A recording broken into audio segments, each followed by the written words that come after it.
The day the Ottomans almost took Vienna, how Europe nearly changed forever. In the late summer of 1683, the fate of Europe balanced on a knife's edge. The mighty Ottoman Empire, then one of the world's most powerful forces, stood at the gates of Vienna for the second time in its history. The outcome of that siege could have altered everything: religion, culture, borders, and power across the entire continent. What really happened during the siege of Vienna? How close were the Ottomans to victory? And what would the world look like today if they had succeeded? Let's uncover this forgotten turning point in world history. Setting the stage: rise of the Ottoman power. By the 17th century, the Ottoman Empire stretched from North Africa to the Arabian Peninsula and deep into Eastern Europe. Known for its vast army, elite janissaries, and strategic brilliance, the empire was seen as an unstoppable force. Vienna, capital of the Habsburg Empire, stood as the last major barrier between the Ottomans and the heart of Catholic Europe. But the Ottomans had tried once before, in 1529 under Suleiman the Magnificent, and failed due to bad weather and poor logistics. Now, in 1683, under Grand Vizier Kara Mustafa Pasha, they were back, stronger, more determined, and better prepared. The siege begins.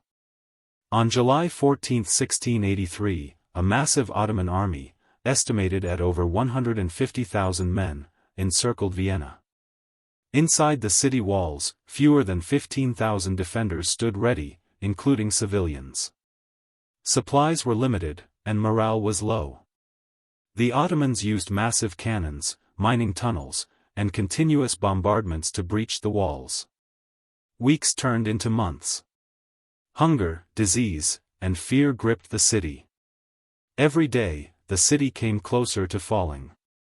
Meanwhile, Europe watched, but only a few dared to act. The turning point: the Holy League arrives. As Vienna's fall seemed inevitable, an unexpected alliance began to form: the Holy League.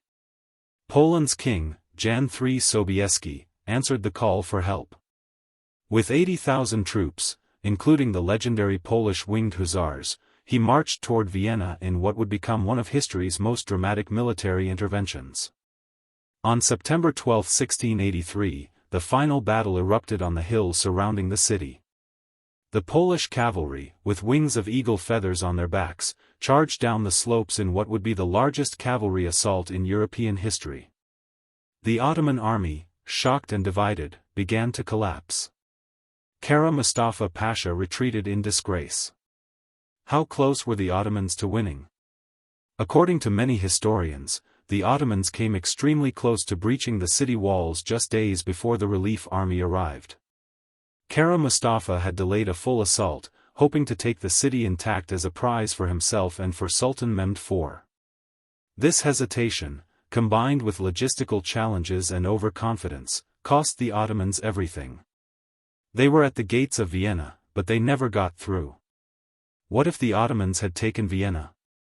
Had Vienna fallen in 1683, the Ottomans would have had a direct route into Central Europe, Bohemia, Germany, perhaps even France. Protestant and Catholic states might have been overwhelmed or forced into submission. Islam might have spread deeper into the continent. More than just military control, the cultural and religious landscape of Europe could have changed forever. But history turned in a different direction. Legacy and aftermath. The failed siege marked the beginning of the slow decline of Ottoman power in Europe. In contrast, European alliances began to strengthen, leading to the rise of new empires. Kara Mustafa Pasha was executed by order of the Sultan. His dream of glory vanished, but the echoes of that day still shape our world. The Siege of Vienna reminds us how history can pivot in a single moment. One decision, one delay, one battle, can change the fate of civilizations.